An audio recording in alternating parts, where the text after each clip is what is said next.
Pengantar ini singkat, para sahabat. Dukung semua ya sahabat-sahabat kita. Di like, di subscribe, di share sebanyak mungkin. Untuk supaya mencegah sahabat-sahabat kita di luar sana tidak terpengaruh terhadap pemurtadan. Semoga Allah memberikan selalu sikap istiqamah. Bang Leo, mungkin ada yang mau disampaikan Bang Leo? Oh iya, saya mau tanya Bang. Suaranya dikerasin sedikit lah Bang. Silakan saudaraku, silakan. Saya pingin tahu aja sih Bang, maksudnya saya pingin tahu aja Islam tuh bagaimana sih Bang. Siap. Tapi maksudnya yang saya pingin tahu bukan secara umum Bang. Kalau secara umum kan mungkin orang yang di luar Islam pun tahu gitu kan. Kalau hanya secara umum, tapi saya mau tahu begitu yang lebih dalam lah sedikit gitu Bang. Mungkin itu aja Bang. Siap. Terima kasih. Siap. Tabe kasih Bang Juma. Siap. Biar gak tidur. Gurundah. Iya, Gurundah Tabe. Nah sekarang pertanyaannya tentang Islam. Apa sih Islam itu? Dari namanya aja, Islam itu sudah mencerminkan keselamatan. Islam itu artinya adalah damai sejahtera. Siapapun ketika mendapatkan damai sejahtera dalam kehidupannya di atas muka bumi ini, maka dia akan damai dan dia akan sejahtera. Dan itu adalah dua pokok inti yang dikejar oleh manusia dalam kehidupan. Orang bekerja karena ingin damai, orang bekerja mencari nafkah karena ingin sejahtera. Nah, kalau di dunia saja kita ingin damai sejahtera, bagaimana di kehidupan berikutnya? Tidakkah kita ingin hidup damai sejahtera di kehidupan berikutnya? Tentu kita ingin damai. Untuk damai, tentu kita tidak perlu masuk ke dalam tempat yang penuh dengan huru-hara, siksaan dan seterusnya. Karena itu tidak cocok dengan nama Islam. Islam hanya cocok untuk kembali kepada tempat yang damai dan sejahtera, yaitu jannah atau surga.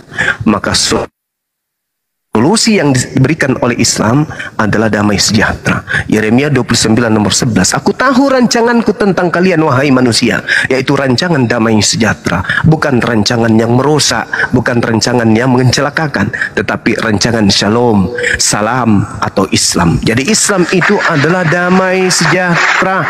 Siapa yang mau damai sejahtera, silakan masuk ke Islam. Siapa yang ingin mau menjadi pengikut orang Yahudi, silakan masuk agama Yahudi.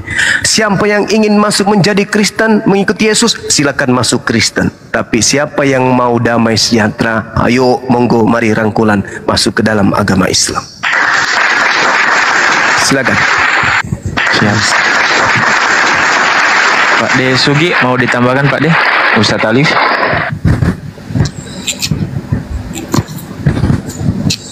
Pak De Sugi mau ditambahkan? Ustadz Alif? Udah mantap. Siap. Jawaban Bang Juma. Siap. Ya, udah sangat mantap jawaban dari Gurunda. Sehingga itulah ya tadi Islam makanya dikatakan bertuhan yang benar. Ketika kita bertuhan yang benar, maka Allah menyeru ayatnya, wallahu yad'u ila darissalam. Allah itu mengajak manusia, wahai kalian semua, ke kampung halaman yang penuh dengan kedamaian dan keselamatan. Maka untuk menggapai ke sana, masuklah ke ajaran Islam, yaitu ajaran kedamaian dan keselamatan. Oke, mantap penjelasannya tadi Gurunda sudah dijelaskan. Mungkin bisa dilengkapi Bang Juma? Pingin tahu aja. Mendalam dikit lah. Sorry, tadi saya tidak mendengarkan Bang Andi. Dia udah beli Al-Quran, belajar. Iya. Cuma dia masih bukan beli Bang, dikasih. Terus masih ada keraguan lah. Apakah dia lanjutkan atau stay di agamanya sekarang gitu? Bukan saya bukan mau lanjutkan atau stay Bang, cuman ini kan yang ada di pikiran saya saja Bang. Maksudnya kan saya ada Al-Quran, saya sempat baca, tapi memang saya salah baca juga karena saya baca itu dari depan. Ternyata teman saya bilang kan dari kanan tuh, dari baliknya itu kan. Saya cuma baca surat pertama sudah tuh saya tutup gitu. Saya kayak jangan, sudah saya tidak usah baca gitu. Nah, kenapa Bang? Kalau Anda salah baca, salah buka, itu justru Bukan, Bang. Apa Bang? Bentar sedikit Bang. Justru Anda akan menemukan kebenaran di situ. Karena ketika Anda baca ketika Anda salah buka ya kan, itu justru hidayah ada di situ. Karena di situ dikatakan, katakanlah Tuhan itu Esa. Anda setuju enggak? Iya, saya ada baca. Ya, begitu enggak, yang saya tanya. Kan katanya Anda salah baca kebalik kan gitu. Iya. Berarti diawali dari surah Al-Ikhlas, betul? Katakanlah Tuhan itu Esa, betul? Saya baca bukan. Ya, dia baca paling terakhir Pak Dian Nas. Iya. Bukan ayatnya Bang. Apa ya? Sabar, saya lihat dulu. Iya. Dia baca penerbit. Ini bahaya dengan baca penerbit. Ya, daftar pustakanya yang dia baca. Saya baca. Oh ini Bang, yang saya baca yang semua 100% dari keuntungan. Oh ini Rasulullah bersabda ini apabila Bukan itu Bang, kan salah. Itu belum Al-Qur'an itu Bang. Iya, maksudnya saya buka dari sini toh. Iya. Jadi kan teman saya lihat, jadi dia kasih tahu bukan dari situ awalnya, dia bilang. Ah. Nah, jadi dia bilang dari kanan. Oh, dari kanan udah pernah dibaca dari kanan. Nah, dari kanan sudah, dari pendahuluan sampai yang surat pertama Al-Fatihah. Oh gitu. Gitu saja, baru langsung saya tutup. Saya tutup bukan karena takut salah baca atau apa gitu, hanya Takut terpengaruh. kayak aduh, Iya, takut terpengaruh. jangan baca sudah, jangan baca kayak gitu aja Bang. Aduh. Oh, itu dia. Berarti Makanya ini kayaknya Lucifernya berontak. Makanya Lanjut, saya Ai. langsung tanya aja gitu, pingin tahu aja bagaimana sih, soalnya kan di kepala saya kan kalau lihat kehidupan orang-orang Islam gitu, mohon maaf juga Bang, ya, maksudnya kan kayak mindset saya tuh sudah kayak nggak bagus gitulah, karena ya mungkin pasti oknum juga sih. Makanya saya langsung pingin tanyakan aja langsung gimana yang lebih dalam gitu, karena kalau secara umum kan sudah tahu lah bagaimana Islam, orang di luar Islam pun tahu Islam itu seperti apa kalau secara umum. Makanya saya mau tanyakan yang lebih agak dalam gitu Bang, supaya dapat ininya gitu. Ya, ini Mungkin yang tahu. ditanyakan Bang Leo, apakah dari syariat atau konsep ketuhanan atau bukan kayak gimana? konsep. Saya bukan konsep, bukan syariat, tapi apa ya? Kalau kayak konsep Gini begitu loh, kan secara umum itu kan Bang. Islam nampak teroris, Iya. tukang Ya, secara ngebom, umum kan kan- gitu. Nah, Ya, dia secara itu umum ingin kan masuk kita ke sudah masuk tahu. ke dalamnya gitu loh, maksudnya itu begitu. Yo, Islam itu seperti apa yang lebih dalam gitu. Iya. Kalau kayak Hmm, Islam sholat 5 waktu ya orang Kristen pun tahu. Tiada Tuhan selain Allah pun ya saya juga tahu. Nabi Muhammad itu Nabi terakhir yang seperti itu tahu lah gitu. Maksudnya yang lebih dalam yang mungkin kebanyakan orang Kristen tidak tahu seperti apa dalamnya Islam itu gitu Bang. Oke. Ini kan Anda ingin tahu ke dalamnya terkait dengan apa yang dikabarkan oleh media, berita-berita miring tentang Islam. Itu apakah benar-benar ajaran Islam atau tidak, kan begitu. Jadi gini Bang ya, saya jawab. Di Islam itu Bang, jangankan di posisi kehidupan yang damai. Di dalam di dalam medan tempur, medan perang, itu ada aturan ketika kita berperang Bang. Salah satu contoh, dilarang merusak tempat ibadah, dilarang membunuh pendeta-pendeta atau rahib-rahib, dilarang membunuh anak-anak, dilarang membunuh wanita, dilarang membunuh orang tua, dilarang membunuh hewan, dilarang menebang pohon. Kira-kira kalau ajaran Islam ketika perang saja seperti itu, mungkinkah di masa damai orang Islam dibolehkan ngebom? Tidak. Nah itu gini Bang, itu orang-orang yang ingin merusak Islam. Coba Anda amati, kalau betul-betul mereka ingin mengebom gereja, seharusnya pakaiannya tidak Islami Bang. Seharusnya pakaiannya ya kayak Kristen, pakai kalung salib besar-besar, kalau perlu masuk gereja ngebom di dalam. Tetapi lihat, yang Anda lihat, setiap ada orang yang ditangkap katanya golongan teroris, ya katanya ngebom, ternyata pakai jilbab, pakai celana cingkrang, berkopiah, berjenggot. Kira-kira kalau ada orang penampilan seperti ini mau masuk gereja, ditanya atau tidak Bang? Ditanya pastinya. Ditanya, apakah mereka itu bodoh? Ya kan, mau mengebom gereja tapi pakaiannya Islami. Masuk akal enggak sih? Enggak masuk akal Bang. Orang kalau ingin menghancurkan musuh harus kamuflase seperti musuh. Itu baru betul. Tetapi kenapa ketika mereka ingin merusak gereja, ngebom gereja, pakaiannya Islami, bahkan pakai KTP, bawa KTP Islami? Apa-apaan ini? Ini pasti ada oknum yang ingin merusak Islam supaya citra Islam itu jelek. Itu intinya.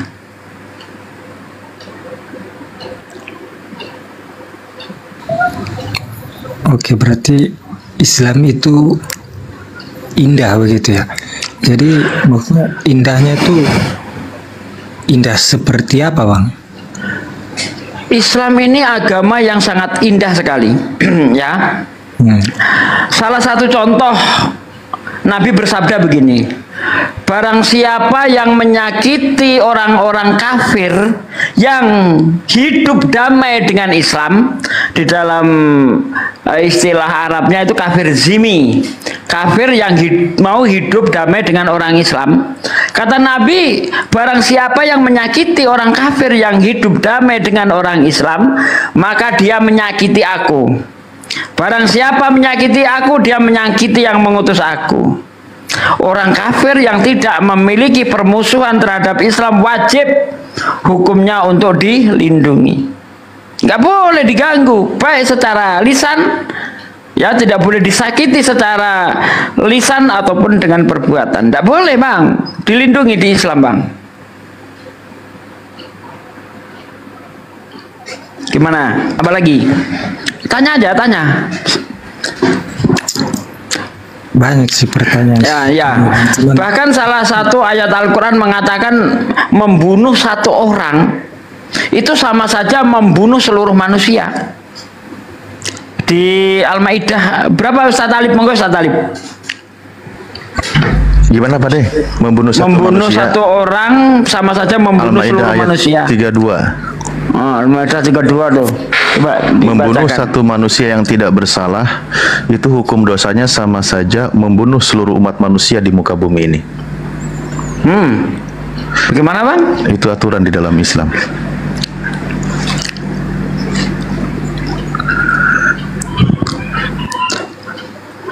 Kalau Kristen bagaimana Pak Ade? Kristen macam-macam. Ada Kristen yang kafir harbi, ada Kristen yang kafir zimi. Kafir harbi itu orang-orang Kristen yang memerangi Islam, penghujat. Ada kafir-kafir zimi yang tidak memerangi Islam, yang hidup damai. Nah, jadi tidak semua Kristen itu adalah kafir harbi, bukan. Ditengok-tengok ya, ditengok-tengok. Ini kafir apa, ini kafir apa. Jangan semua orang kafir dihajar, ndak seperti itu di Islam. Yang boleh diperangi adalah orang yang memerangi. Yang tidak memerangi nggak boleh diperangi. Itu di Islam seperti itu. Makanya Islam itu ketika melakukan peperangan itu sifatnya itu dispensif. Dia tidak akan menyerang kalau tidak diserang. Dispensif dia. Bukan dia agresif, ya melakukan penyerangan terlebih dahulu, nggak ada cerita seperti itu. Makanya ayat-ayatnya itu perangilah orang-orang yang memerangi kamu. Begitu. Beda kalau kita lihat di dalam perjanjian lama. Ya misalnya di kitab Ulangan 20 ayat 10 sampai ayat 15, di situ diperintahkan untuk menjajah. Apabila kamu mendekati suatu kota untuk menguasainya, maka tawarkanlah perdamaian. Ya, apabila mereka membuka pintu gerbangnya untuk menerima perdamaian, maka jadikanlah seisi kota itu, baik laki-laki maupun perempuan, menjadi hamba sahayamu dan harus melakukan kerja rodi. Tetapi apabila mereka tidak mau berdamai dengan engkau, melainkan melakukan perlawanan, maka bunuhlah semuanya dengan mata pedang. Ada perintah penyerangan, ada perintah menjajah di dalam kitabnya Kristen. Di Islam tidak ada perintah menjajah.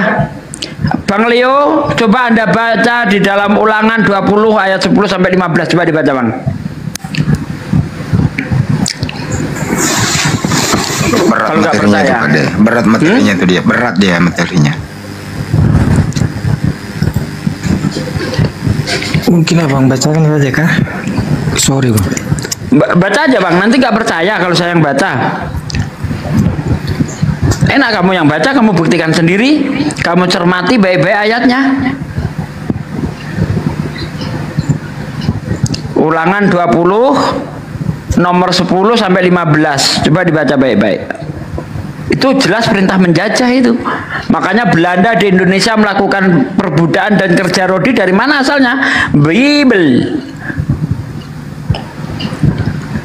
Coba ayat Quran mana yang bisa dijadikan alat untuk menjajah? Ayat mana? Ayat Al-Quran mana yang bisa kita jadikan untuk memaksa orang untuk kerja rodi? Kasih saya. Di Bible, lihat Ulangan 20 ayat 10 sampai ayat 15. Ayatnya sudah saya bacakan tadi itu.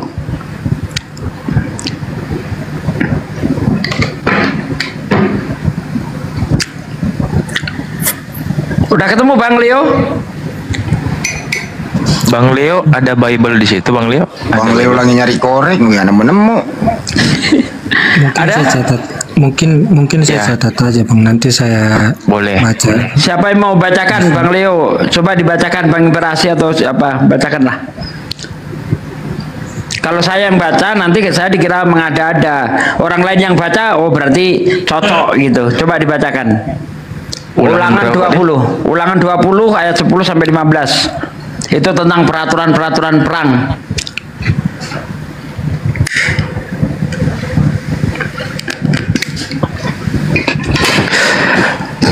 Ulangan 20, 10, 15. Nah,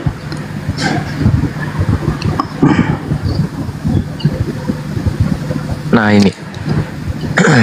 Apabila engkau mendekati suatu kota untuk berperang melawannya, maka haruslah engkau menawarkan perdamaian kepadanya. Apabila kota itu menerima tawaran perdamaian itu, dibukanya pintu gerbang bagimu, maka haruslah semua orang yang terdapat di situ melakukan pekerjaan rodi bagimu dan menjadi hamba kepadamu. Tetapi apabila kota itu tidak mau berdamai dengan engkau, melainkan mengadakan pertempuran melawan engkau, maka haruslah engkau mengepungnya. Dan setelah Tuhanmu, Allahmu, menyerahkannya ke dalam tanganmu, maka haruslah engkau membunuh seluruh penduduknya, yang laki-laki dengan mata pedangnya, hanya perempuan, anak-anak, hewan, dan segala yang ada di kotamu itu, yakni seluruh jarahan itu, boleh kau rampas bagimu sendiri. Dan jarahan dari musuhmu ini yang diberikan kepadamu oleh Tuhan, boleh kau pergunakan. Demikianlah kau harus lakukan terhadap segala kota yang sangat jauh letaknya dari tempatmu, yang tidak termasuk kota-kota bangsa. mantap. Itu perintah menjajah enggak?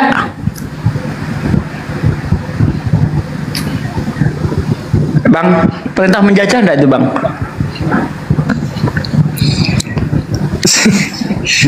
Kok kaget? Kaget ya?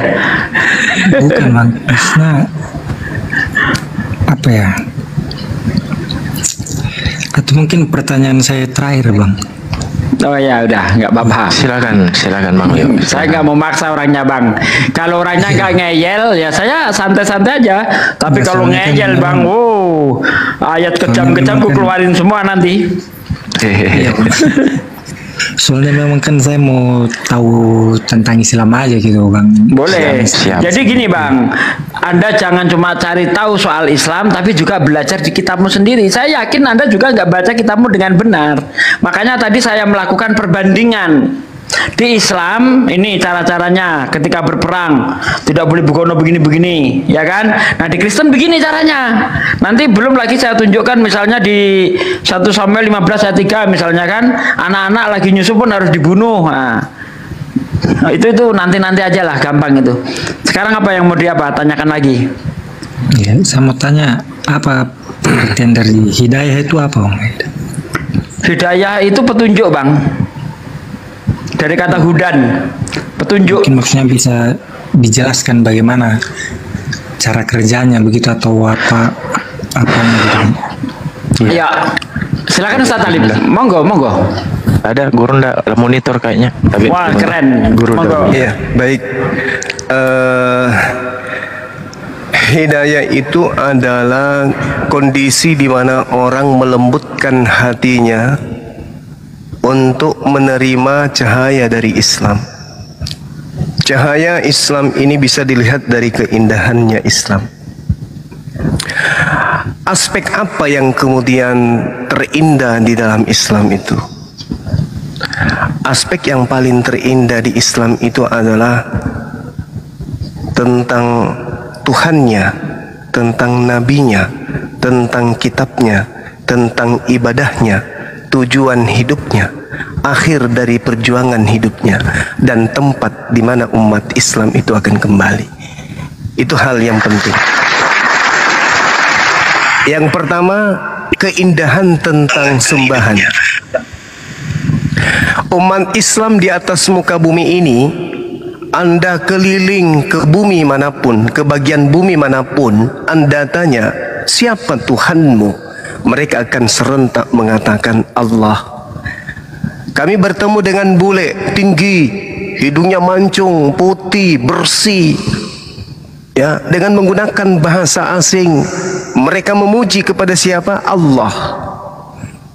Mereka menggunakan bahasa asing, kami tak mengerti bahasanya. Tapi ketika sampai kepada poin sembahan, mereka menyebut Allah, Allah, Allah. Itu keindahan. Bagaimana cara kami mengenal saudara-saudara kami Muslim? Kami mereka menyebut dengan sebutan-sebutan yang mulia terhadap Allah. Ar-Rahman, Ar-Rahim, Huwallahu alladzi la ilaha illahu, alimul ghaibi wasyahada, Huwar Rahmanur Rahim. Indah sekali. Dibandingkan dengan Tuhannya agama lain dari setiap negara berbeda. Nama Tuhannya berbeda-beda. Ada God, ada Lord, ada Mesias, ada Yesus. Banyak nama Tuhannya, ada Yahweh, bla bla bla dan seterusnya. Itu yang pertama. Umat Islam dimanapun berada menyembah kepada satu hakikat yang mereka sebut Allah. Anak-anak kecil berlari menuju ke masjid, ke surau, ke musola, mereka berbondong-bondong dengan tangan imutnya dan mulutnya yang mungil, kemudian menyebut kata Allah, Allah, Allah. Mereka diajarkan untuk mengenal kitab suci Al-Quran. Yang kedua adalah Nabi. Keindahan yang dimiliki oleh umat Islam, mereka memiliki Nabi bernama Nabi Muhammad sallallahu alaihi wasallam yang menjadi panduan hidup, yang senantiasa kemudian dimuliakan, disanjung, dipuji oleh umatnya. Ketika menyebut namanya, selalu ada pujian yang muncul setelahnya. Nabi Muhammad sallallahu alaihi wasallam. Kalau Kristen atau agama di luar sana, justru yang mereka sembah dikatakan terkutuk, diludahin, ditelanjangin, digantung. Ini sesuatu yang sangat-sangat jauh dari keindahan. Lalu yang ketiga adalah kitab suci Al-Quran.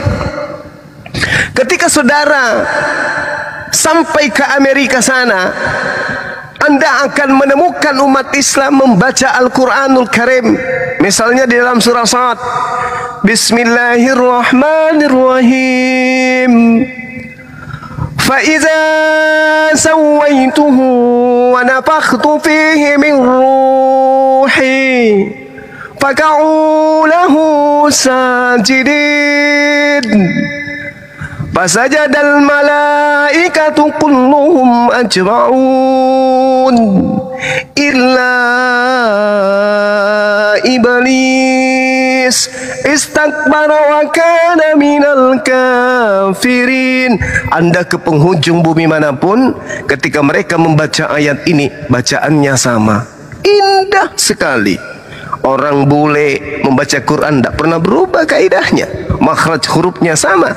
Fa idza sawaituhu wa nafakhtu fihi min ruhi faka'u lahu sajidin fasajadal malaikatu kulluhum ajma'un.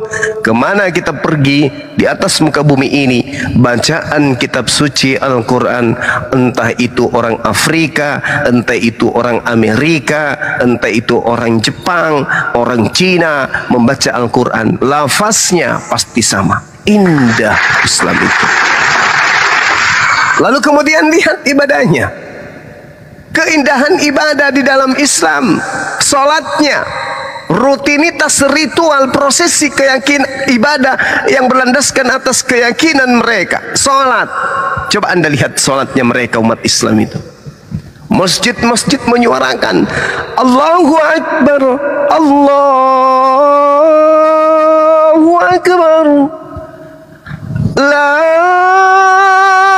ilaha illallah. Umat Islam akan berbondong-bondong kemudian. Yang masuk duluan adalah tukang batu, yang masuk kedua adalah tukang cuci, yang masuk berikutnya adalah sopir angkot, muncul berikutnya yang keempat presiden. Siapa yang duluan duduk di depan tidak akan bergeser, walaupun dia hanyalah seorang sopir angkot, walaupun dia hanyalah seorang satpam. Yang terakhir datang seorang presiden, tidak bisa menggeser, tetap aja berdiri di belakang. Ini keindahan yang ada di dalam ajaran agama Islam. Umat Islam bisa salat di masjid manapun. Masjid Muhammadiyah boleh, Masjid Nahdlatul Ulama boleh, masjidnya saudara-saudara kita yang kemudian mengatasnamakan mereka salaf, yang mengatasnamakan mereka ahli sunnah wal jamaah, boleh kita salat. Indah sekali Islam itu. Lalu bagaimana dengan puasanya? Mereka umat Islam kemudian bangun di subuh hari, makan sahur bersama dengan keluarga, bunyi azan subuh, mereka berjalan beramai-ramai ke masjid. Habis itu mereka bersenda gurau, kemudian ngebuburik istilahnya, ya kan. Kemudian mereka akan merayakan Idul Fitri serentak seluruh dunia. Apalagi berhaji, indah Islam itu. Mereka bisa kemudian berziarah ke tempat-tempat bersejarah yang terkait dengan ajaran agama Islam. Indah sekali Islam itu. Lalu mereka meninggalkan dunia ini dijamin oleh Allah masuk surga. Allah Subhanahu wa taala menjelaskan di dalam Al-Qur'anul Karim, qad aflahal mu'minun, beruntunglah orang-orang yang beriman, alladzina hum fi salatihim khashi'un, yaitu mereka yang salat. Di ayat selanjutnya Allah Subhanahu wa taala menjelaskan, ulaika humul warithun, mereka itulah yang mewarisi Al-Qur'an. Yang mewarisi, mereka itulah orang-orang yang kemudian akan mewarisi alladzina yarithunal firdaus hum fiha khalidun, yang akan mewarisi surga Firdaus, mereka kekal di dalamnya. Indah sekali Islam itu, sehingga mereka yang melakukan salat, melakukan amalan soleh, kata Allah, mereka akan disediakan surga Firdaus sebagai tempat tinggalnya. Innalladzina amanu wa amilus solihat kanat lahum jannatul firdausi nuzula. Sungguh orang yang beriman dan mengerjakan kebajikan, untuk mereka, kata Allah, disediakan surga Firdaus sebagai tempat tinggal. Ini Al-Quran. Quran apa lagi indahnya di Islam ini? berbicara dengan apa yang saya sampaikan terkait dengan sembahannya, Tuhannya, yaitu Allah dan hanya Allah, nabinya baginda Rasulullah Muhammad SAW, kitabnya yang hanyalah Al-Quran dan juga As-Sunnah, lalu kemudian ibadahnya, lalu kemudian janji warisan surganya. Kalau ini sudah saya paparkan keindahan-keindahan ini, kemudian Anda telaah dengan akal, Anda lembutkan hati Anda untuk menelaah ini semuanya, lantas Anda tertarik, berarti hati Anda sudah ada terbersit kemudian cahaya hidayah. Karena hanya di Islamlah kemudian wahyu, akal, pikiran manusia itu bisa satu, seiring sejalan. Dan Islam menjadikan akal sebagai konsep utama dalam memfilter semua kebenaran. Berbeda dengan agama lain, meninggalkan akal. Dalam bertuhan, mereka harus meninggalkan akal. Dalam mengimani ibadah mereka, meninggalkan akal. Kitab yang mereka anggap suci, meninggalkan akal. Tak ada akal dijadikan sebagai sandaran dalam beragama. Tapi kalau di Islam, akal lah yang menjadi patokan utama dalam berislam. Saya kira begitu sahabat-sahabat sekalian. Mohon maaf ya, saya mengantuk dan ini saya lagi naik sepeda sambil tidur. Silakan dilanjut Ahi dan guru-guru yang lain.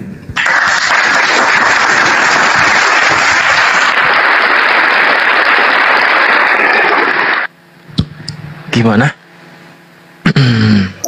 Ya, Bang Leo. mungkin itu saja Bang. Terima kasih banyak juga Bang atas penjelasannya. Siap, sama-sama Bang Leo. Ya, saya izin turun Bang. Sama-sama, siap. Semoga Allah merahmatimu Bang.